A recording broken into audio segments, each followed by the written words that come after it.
Hello, everyone. Welcome to the Star Scholars Leadership Series. I am Dr. Mary McConnor, and I am your host. And today we have Dr. Valerie Kinloch, the Renee and Richard Goldman Dean of the School of Education at the University of Pittsburgh. Welcome, Dr. Kinloch. Thank you for having me. I'm really excited. So we'll just go ahead and jump straight in. So the question I have for you is, when you began your career as a faculty member, did you aspire to one day become an administrator? That's a great question. And I appreciate you reflecting with me on that question because I wasn't quite sure what I was going to be doing. I love school.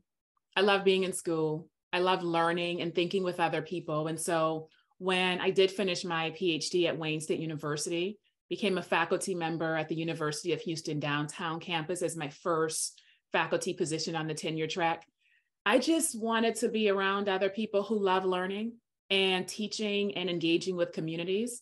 And I never actually thought, let me take this back. I did think that I would become an administrator one day, but I always thought it was going to be in public schools or as a superintendent. So I had these visions before, and I think quickly I realized, what would it take to become a university administrator or a public school administrator? And how do we commit to doing the work that we're doing in teaching and learning and community engagement in order to get there? So I'm going to say, I thought about it. I thought about it before, but it wasn't the thing that was driving me at the time. Got it. And, I have asked this question to a few other faculty members as well, or faculty members who also have administrative roles. And usually it's a similar response in that, no, I'm an academic. I didn't go in saying, oh, one day I want to be a dean or a provost or a president. So, yeah, and you've had a really interesting path because you work in education. And so the question I have for you is, are there certain things that prepared you for the role that you're in today? So the role that I am in today, I am the Renee and Richard Goldman Endowed Dean of the School of Education at the University of Pittsburgh. I'm also still professor, advising and mentoring students. And I would say there were certain experiences that I had that prepared me for this current role.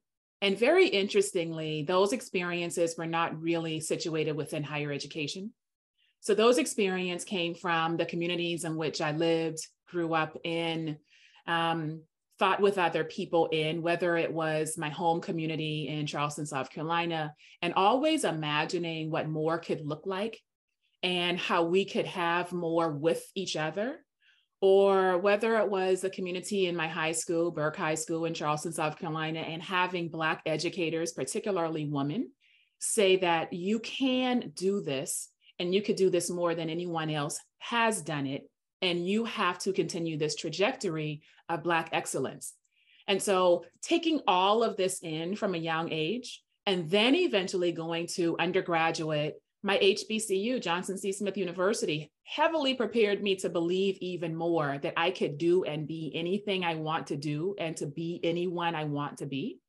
And so taking those experiences from my familial communities and also from my undergraduate experience just propelled me to understand that if an opportunity presented itself, like being dean of a school of education or anything else, we always think sometimes that we can't. And I think that we have to always think that we can. And then what are the experiences that have prepared us to do this kind of work? And so that's the long way of saying it took a lot of people, a lot of different experiences that were really not always within a higher educational context to prepare me for the current work that I do. I love that. You touched on so many great things. And thank you for providing us with some information about your background. Like you touched on that you're an HBCU graduate and you talked about your hometown. And so as a follow-up to some of the information you just shared with us, what are some of the things you've learned about yourself as a leader on this journey? What have I learned? What have I not learned? I will tell you, I have learned to be who I am. And I will be very honest. I have learned to be comfortably who I am in the body I am in as I navigate different spaces and places.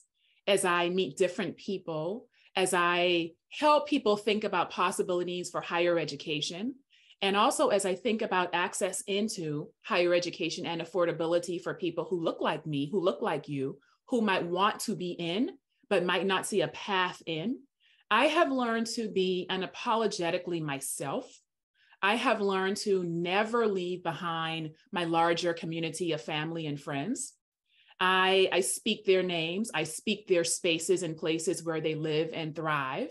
And I think that for me, leadership is about understanding who we are in the midst of challenges and opportunities, and remaining who we are without compromising our core beliefs. And so, at the heart of who I am, I believe in equity, justice, and education. I believe in providing space and place for people to be who they want to be, as opposed to other people defining who they are. And I take those things into my work as a dean, but also as a human being. And so that's one of the biggest things that has been affirmed for me and reaffirmed since I become a dean. You have to be who you are. I think the second thing is you have to remain true to your core values, even if no one else has those core values, or even if the people who say they believe in your values somehow decide to go with the wind and go elsewhere. And I think the third thing would be about risk taking. I think that we oftentimes talk about risk, but when it's time to take the risk and try something out, to be more innovative, to think about the challenges of higher education, whether it's talking about enrollment, whether it's talking about affordability, whether we're talking about how to best prepare leaders and practitioners to engage in this work, we have to be willing to take risk. And we have to be willing to ask ourselves some fundamentally hard questions about, if I do this, and if I ask other people to do this, and this is risky, if it works, great. But if it doesn't, will we be there to help people get back up, process, and then try something again, as opposed to giving up? And I think those are the big three things for me that define who I am as a leader. Wow. Yeah, I am. Can I just say, I've always been very impressed by you, and just learning that just made me even more like, oh, wow, you are amazing. And just the work you do is amazing. Let me ask you this. The deanship role, and even other leadership roles, but especially being a dean, it's a very multifaceted position. And so you have to know a little bit of everything. You have to understand student success, fundraising, finance. You're operating. You have $1 million budgets sometimes. So, what was that experience like, transitioning from faculty member, chair, and then being in the dean role, where you have to start learning all of these different areas? So you're absolutely right. It's multifaceted. It's really multifaceted. And I say it that way because I have seen someone or some folks go from being a faculty member for many years to then being asked to be a leader in some kind of position, whether it's a program coordinator, department chair, associate dean, or something else, and not being prepared because no one has actually given that person sort of the insights about how do you transition from being a faculty member committed to teaching, research, and engagement with students, with a group of other peers, to then sometimes being by yourself in a leadership role where you're over an entire organization and people, and you have to make some hard decisions. So it's a really hard position if we don't understand how that transition needs to happen.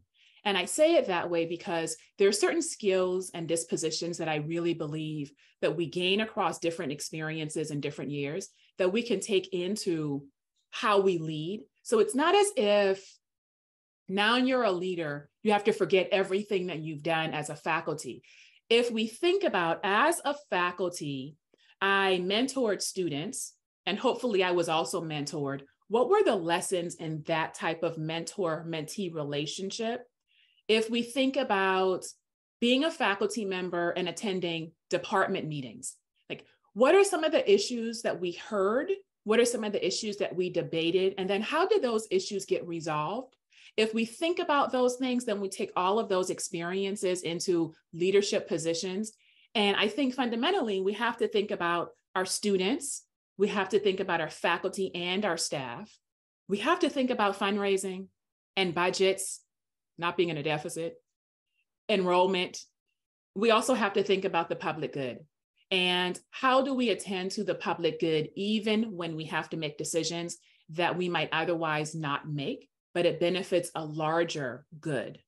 And I think that the advice that I would give to people is immerse yourself in communities where people are thinking and grappling and questioning and interrogating leadership roles and the challenges and opportunities that come with being in a leadership role. Think about the experiences that you have had along the way and the experiences that have made you who you are and how you think about information, how you interact with people, and then trying to figure out what are the things that I value, but what are the things that I need to also learn? And then connect yourself with different organizations, whether it is ACE, whether it's HERS, or a number of other leadership programs, because that professional development, it's important to have professional development, even if you think you know, because it puts you in a community of other leaders and thinkers. But it also demonstrates for people who are faculty, staff, students, alumni, and the general public that as a leader, you are also committed to professional development and you will model that for other people. And then they get comfortable doing the same thing. And so those are just some of the things that I think about in terms of what I do, but I think what we all need to think about as we transition into leadership roles. Excellent. Yeah, thank you for that. No, you touched on a lot of great points. So as a follow-up to that question, higher education is in a bit of a unique position right now, but because what we're seeing is, and it's no fault of the academy, but we're seeing declining enrollment numbers. Additionally, you touched on the equity and justice work that you do, and I know you're very committed to that. We're also seeing, some pushback on DE&I and justice work, in initiatives. So for some researchers and faculty members, they may say, well, I don't know if I want to deal with the politics of having to lead a department or a school or a university. And so what would you say to the person who is considering an administrative role, but might be a little hesitant because of all that's happening right now? Oh, okay. There's a lot happening right now. So what would I say to the person considering a leadership role with all of these realities confronting us? Right. What would you say to the person who might be hesitant to take on a leadership role right now because there's so much happening in the academy at this time? I would start by encouraging that person to ask some really important questions about themselves and about what they see as part of their larger purpose. And so the questions about self, I would say, who are you in these moments of success and also struggle? How do you process failure and success? How do you think about yourself in relation to other people and their well-being? We oftentimes don't talk about that well-being piece in higher education leadership, and it's fundamentally important. If you're thinking about being a leader, it is, of course, your well-being that's important, but it's the well-being of people who are looking to you to make certain decisions that hopefully benefit the larger good. And so those questions about self, why are you doing this? What's your motivation? What are your expectations for others? What are their expectations for you? And how do you manage what you have to do with what you want to do, with what you don't even know you have to do because it's coming and you had no idea? And how do you manage all of those things? So questions about self, but then also these questions about larger expectations. What do you want for other people? I do leadership because I fundamentally believe that we could be a better world. I believe that higher education has a significant role to play in how the world can be better. And if we can understand the value of education, it is not just to get a job. It is to broaden how we understand people, how we understand the human condition, how we actually value larger ideas that can get us to a more equitable, loving, humanizing place. And it's not just here in the United States, it's across the entire globe. And so I would say, ask yourself those questions about what is your motivation? What do you hope to leave behind? What do you hope to create with other people?